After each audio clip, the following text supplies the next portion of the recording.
Middle east में जो इस समय युद्ध चल रहा है उसके बाद गैस की किल्लत लगातार जारी है। सरकार कह रही है कि सब चीज़ें कंट्रोल में हैं, ऑल इज़ वेल, लेकिन फिर भी एक तरीके का पैनिक आम लोगों के बीच में है। और इसके चलते देहरादून में जलावनी लकड़ी जो है उसकी जो बिक्री है उसमें तेज़ी आई है, उसके रेट्स बढ़े हैं और उसकी कमी भी बनी हुई है। तो मैं देहरादून के लक्खी बाग इलाके में एक ऐसे ही लकड़ी के लॉट पर हूँ और भाई साहब मेरे साथ है। पहले शुभ नाम अपना बता दीजिए। मेरा नाम हरबंस सिंह। हरबंस सिंह जी मेरे साथ हैं। और कितने सालों से कर रहे हैं आप ये काम? मेरे को करीब 50 साल हो गए। 50 साल से ये लक्खी बाग में ये लकड़ियों का लॉट चला रहे हैं। मुझे अभी ये बताइए, जलावनी लकड़ी की क्या स्थिति है आपके? जो पहले 700-800 रुपये क्विंटल थी, ये गैस ना होने की वजह से इसकी अवेलेबिलिटी कम हो गई और लकड़ी जो है 700-800 से एकदम 1000 हुई, फिर 1200 हुई, अब ये 1400-1500 रुपये क्विंटल बिक रही है। मतलब ये जस्ट डबल हो गया है? जस्ट डबल हो गया। हाँ जी, रेट डबल। हाँ। और वन निगम ने भी जलौनी लकड़ी नीलाम करने से इनकार कर दिया कि किस टाइम कहाँ ज़रूरत पड़ जाए इसकी, तो उन्होंने उसके लिए स्टॉक करी हुई है।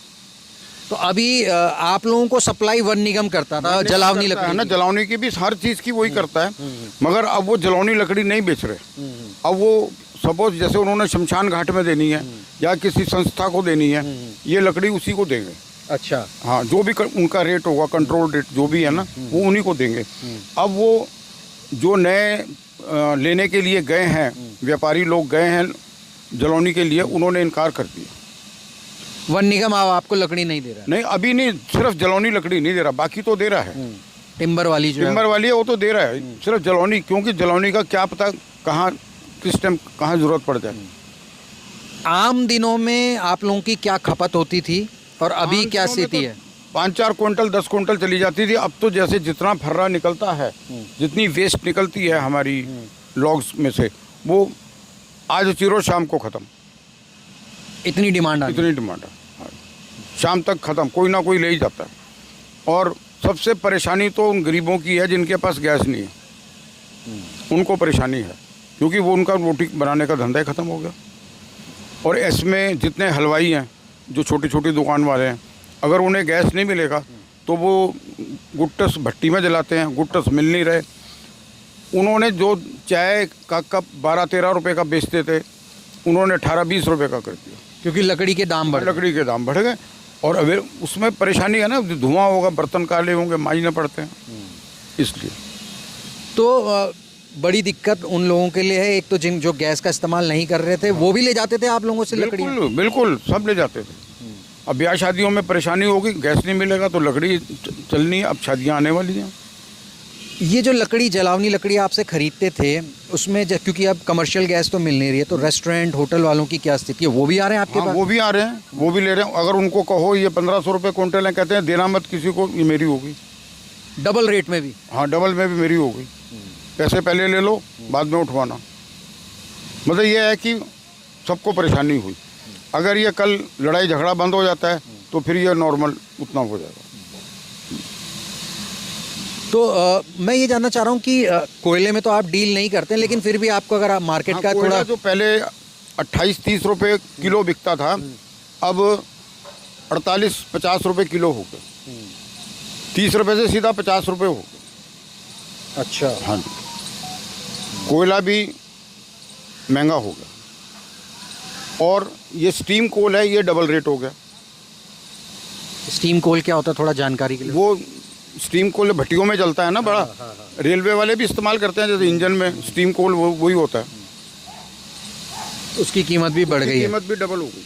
हाँ, ये लकड़ी का कोयला, उसको चारकोल बोलते हैं, वो चारकोल भी डबल हुआ है और स्टीम कोल भी डबल हुआ, और लकड़ी तो हो ही गई डबल। तो रेस्टोरेंट वाले जो हैं वो बड़ी संख्या में आपके पास आ रहे हैं? रेस्टोरेंट वाले आ रहे हैं। हाँ जी। अभी आप क्या स्थिति है, आपके टाल में क्या स्थिति है जलावनी लकड़ी की? जलानी हमारे पास तो 5 किलो भी नहीं पड़ी। बिल्कुल सब जितनी होती है ना, जितना हम लकड़ी तैयार होती है, जो 1-8 कुंटल 2 कुंटल होती है, शाम तक कोई ना कोई आके ले जाता है। हम मना किसी को नहीं, टिम्बर की लकड़ी से जो हाँ, हम किसी को मना नहीं करते, जो पड़ी है ले जाओ। जैसे आपने कहा कि जो गरीब लोग हैं वो उनको तो हम वैसे ही आ रहे हैं आप लोगों के पास? आ रहे हैं, उनको तो वो ढेर से बना के हम वैसे ही विदाउट कॉस्ट दे देते हैं। हम उनसे पैसे नहीं लेते, हम कहते हैं ले जाओ, ऐसे ही ले जाओ। अब क्या लें उससे 150 रुपये, हम नहीं लेते उनसे पैसे। अगर स्थिति ऐसे ही रहती है आने वाले कुछ दिनों तक या महीनों तक, मान लीजिए 6 तारीख तो वैसे अमेरिका ने बोला है, लेकिन 6 तारीख के बाद भी और खिंचता है ये मामला, क्या स्थिति रहेगी चलिए देहरादून की क्या रहेगी? लकड़ी की ये जलाने की दिक्कत रहेगी। अगर गैस की सप्लाई रही ठीक, फिर तो ठीक है, नहीं तो ये लकड़ी की तो दिक्कत रहे। क्यों अवेलेबल, ये सिर्फ जंगलों से तो आनी है, इधर उधर से तो कोई आनी नहीं है। जंगल से आएगी नहीं, निगम ने देनी नहीं है, वन निगम ने हमको देनी नहीं है, उन्होंने अपना स्टोर कर लेना है वो।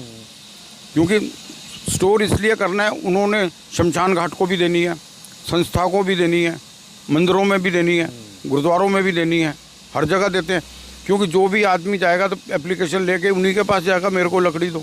प्रभावित कौन होगा इससे सबसे ज़्यादा? सबसे ज़्यादा तो गरीब जनता होगी, जिनके पास गैस नहीं है। जिसके पास गैस नहीं है, बाकी तो सब अपना अपना इंतज़ाम कर ही लेंगे। हाँ, मतलब इलेक्ट्रिक का ले आएंगे वो।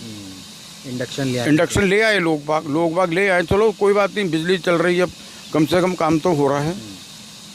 लेकिन इन गरीब लोगों के लिए इंडक्शन भी तो महंगे हो गए हैं, पहले से महंगे हो गए, अब अवेलेबल नहीं है बाज़ार में। अब जो हलवाई हैं उनके पास सिलेंडर अगर नहीं है, कमर्शियल सिलेंडर नहीं है, तो डीजल की भट्टियाँ ले आए।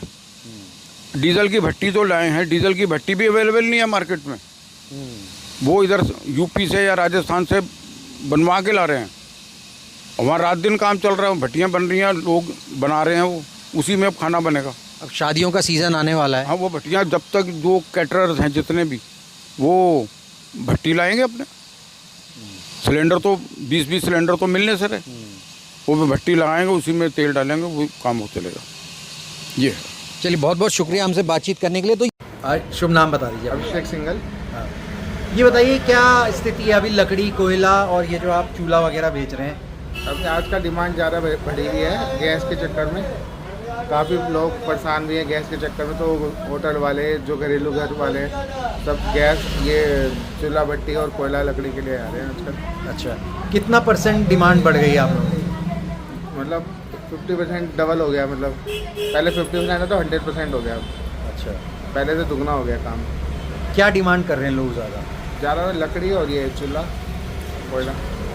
क्या लगता है क्यों, क्या वजह होगी कि अचानक से इस डिमांड? गैस की दिक्कत हो रही है जो आजकल, उसके वजह से इस पर लोग बाग ज़्यादा फोकस कर रहे हैं। पत्थर का कोयले की ज़्यादा डिमांड है आजकल। कोयले की? हाँ, पत्थर का कोयला आता है ना, हार्ड कॉक, उसकी ज़्यादा डिमांड है आजकल। अच्छा, लकड़ी के मुकाबले। तो ज़्यादातर कौन लोग आ रहे हैं? मतलब आम लोग हैं, रेस्टोरेंट वाले? जैसे जो ठेले वाले हैं या रिक्शा वाले चलाने वाले हैं, गरीब लोग, वो ज़्यादा आ रहे हैं आजकल। वो ज़्यादा। हाँ, क्योंकि जो थोड़ी अच्छी फैमिली है उन पर इलेक्ट्रॉनिक आइटम का उसका सुविधा है, तो गरीब आदमी तो चूल्हे और उसमें रहेगा। और ये रेस्टोरेंट वाले भी आ रहे हैं कोई थोक? हाँ। वो क्या ले जा रहे हैं? वो भी लंबी लकड़ी ज़्यादा यूज़ कर रहा है, पत्थर का कोयला, क्योंकि वो ज़्यादा देर तक हीट रखती है ना पत्थर के कोयले की, उसमें। तो रेट्स में कुछ उछाल आया है या कुछ? हाँ, 2-4 रुपये किलो का तो आया। लकड़ी पहले 12 रुपये थी, अब 15-16 रुपये किलो बिक रही है आजकल। अच्छा, कोयला लकड़ी का 5 रुपये किलो उसमें बढ़े हैं, पत्थर के कोयले में 3-4 रुपये किलो बढ़ा है। ये जो स्थिति बनी हुई है इस समय, युद्ध की स्थिति के बाद सरकार भले ही ये कह रही हो कि ऑल इज़ वेल, लेकिन ज़मीन पे जो उस बात को क्रॉस चेक करने के लिए जब आएंगे तो इस तरीके की बातें सामने आती है। इंडक्शन बहुत ज़्यादा बिक रहा है। इंडक्शन के साथ साथ आप देखेंगे कि जो हाथ से बने हुए चूल्हे होते हैं उनकी बिक्री में भी बहुत तेज़ी आई है। वो चूल्हे भी बहुत ज़्यादा बिक रहे हैं क्योंकि लोग जो इंडक्शन नहीं खरीद सकते वो उन चूल्हों पर आ गए हैं, गरीब जनता। और ख़ास तौर पर वो लोग जिनके पास गैस है ही नहीं, जो जलावनी लकड़ी पर पूरी तरीके से निर्भर हैं, वो क्या करेंगे देहरादून जैसे शहरों में? रेस्टोरेंट वाले क्या करेंगे आगे आने वाले समय में? और जो ये शादियों का सीज़न शुरू होने वाला है उसमें क्या होगा, ये एक बड़ा सवाल है। अगर ये युद्ध आगे और चलता है और ज़्यादा खिंचता है तो स्थितियां जो हैं वो देहरादून जैसे बी टायर शहरों में, जो छोटे शहर हैं और इनफैक्ट गाँव में भी बहुत ज़्यादा अच्छी नहीं रहने वाली हैं। फ़िलहाल इस वीडियो में इतना ही। मुझे इजाज़त दीजिए। नमस्कार।